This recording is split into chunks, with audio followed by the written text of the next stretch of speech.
Alright guys, thanks for clicking on the video. So what I want to talk about today is some of the positives and negatives about owning a second-gen Dodge Viper GTS. It's one of the most fun cars I've had, and one of the cars that, people ask me a lot about as far as, what it was like to own it, and, it's a lot of people's, kind of dream, I don't want to put it in the same, category as, something like Ferraris and Lambos, but it is a lot of people's car that they had the poster on their wall. So today I just want to kind of go over some of the things that I liked and I disliked about owning the Viper GTS. So first thing we'll go through is the positives of ownership.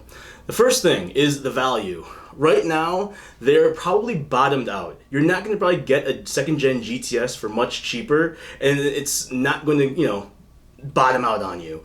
When I was looking actually at my Z06, I was thinking maybe I'll get another GTS. But as I was looking, I was like, I'm going to try something else. But prices were roughly about 35 to 40. That was a little over a year ago. And when I looked at it just the other day for fun, it's still about, 35 to 40 for a GTS. You can definitely find some RT10s for a little bit less than that. But, for this, we're talking about the GTS. And so, yes, I do not think you're going to take a bath if you buy one and then end up wanting to sell it a year or so later. Second thing is you can make a lot of power on these cars for cheap. My car personally made 602 rear-wheel horsepower and 835 rear-wheel torque. I had intake, long tube headers, exhaust, and the 250 shot nitrous. All in all, it was a pretty cheap process and it made a buttload of power. Especially if you're getting a 96 to 99 of the forged motor, it can handle even more. So that's another thing for anyone who was thinking about, supercharging or twin turboing, that's one thing to consider. The third thing is it's one of the last cars that you're not beholden to the electronics. If something, some electronic thing breaks on your newer, like even, Honda, but your BMW, your Audis, the car's going to be down, it's not going to work right, and it's going to take a while to get sorted out and fixed, and it's going to probably be expensive. Not so with the super archaic Viper GTS. Those things with electronic brakes, you probably won't even really notice. The easiest comparison I can make is when I put the headers and exhaust on my Z06, it took out all the O2 sensors, starts throwing codes, it's very unhappy with that. On the GTS, it really didn't care that much. It still ran like a champ. The fourth thing is the reliability.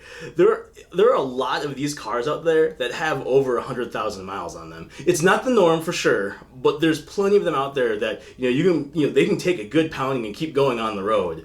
As I'll cover in parts of my dislikes, there's other things on it that you might have to worry about. But the car itself is solid. Like, you will not have problems with it for the most part, unless it's one that's been blown up and then someone just cobbled together just to kind of sell it.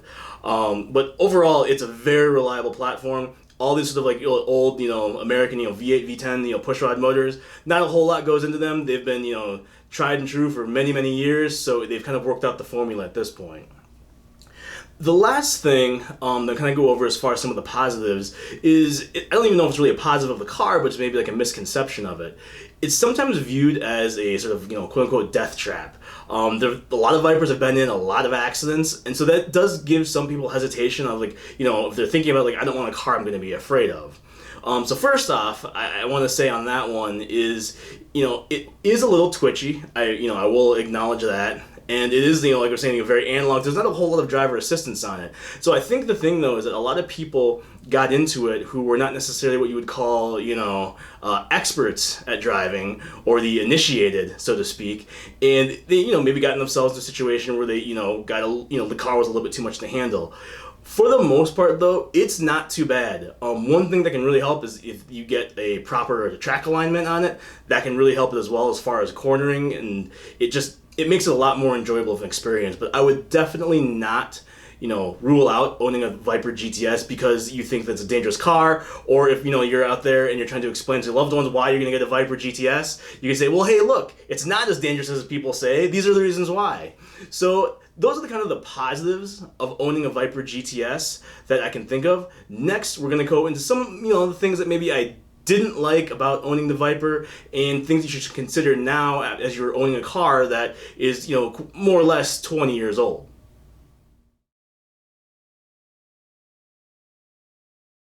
Okay, so now that I've gone over some things that I liked about, Dodge Viper GTS ownership, I'm gonna go over some of the things that, maybe I didn't necessarily like, or that are things you should maybe consider at this point before buying one. The first thing, and first and foremost, is the build quality. Let's all be honest with ourselves. You don't get one of these cars because it's a very well crafted machine. The body panels didn't really line up very well. The hood didn't line up. Although you could align it, it still was never quite perfect. So I guess also on top of that is, like, shouldn't you get a car brand new and not have to worry about aligning the hood yourself? And the hood is huge too. So it was light, but it was just a pain. So that's kind of the big thing is, like the build quality. The other thing, this is kind of, piggybacking off of that, is a lot of the, as I mentioned before, in the positives that they're very reliable, can go, 100 to 1,000 miles plus. They weren't the greatest as far as what they used. Everything around the car was maybe a little subpar. My car had 18,000 miles on it, and the rear hatch shocks had already gone bad, and my passenger side window motor also had gone bad. And it wasn't just because I had a crappy car. This was stuff that's fairly common to most people who own a second-gen Viper GTS. It's just small little, kind of ticky-tack things like that just kind of maybe take away from the overall experience. I went in, fully aware of what I was getting myself into, so it wasn't a big deal to me. But it is something that you definitely do notice, is that it's not a very well put-together car. The second thing, and I think this is more of a big issue nowadays, that you are buying a car that's, getting, 20 years or more old in some cases, it's getting kind of hard to find parts.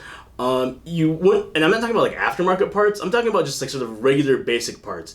For instance, your 10-quart oil pan, you dent or wreck one of those, it's going to be a pain finding one. Timing covers, the power steering bracket, which is a known issue for it, they tend to kind of break and not work.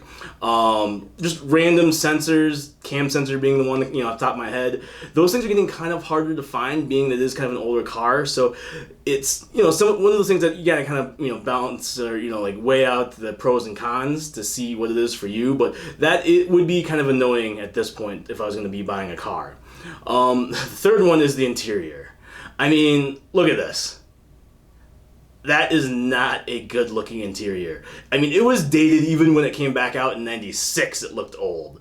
Not a fan of that. The weird gauges with the weird lights. The shift knob, I don't want to say it, just kind of keep it somewhat work safe, but the shift knob had a very interesting shape.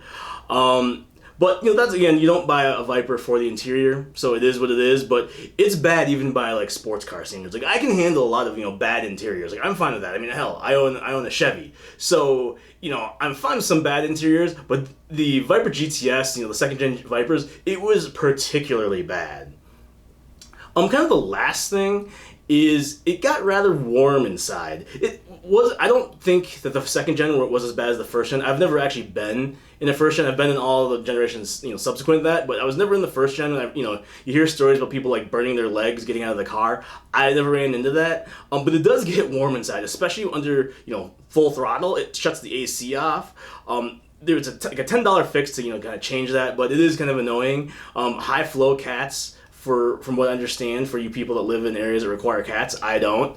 I live in America, so we don't require cats here. But for the people that do live in those areas, the high flow cats, from what I understand, did help with, dissipate the heat quite a bit. So that's something I would definitely look into if you're getting a GTS and you live in one of those commie states. And, overall, though, it did get just, you have an 8-liter V8 sitting right in front of you. So no matter what, there's going to be a lot of heat coming back at you in the cabin. Even with the AC, cranked down just in there, you can still feel the heat coming on. And then, when you look out, you can sort of see, the heat lines on the top as it gets warmer and warmer.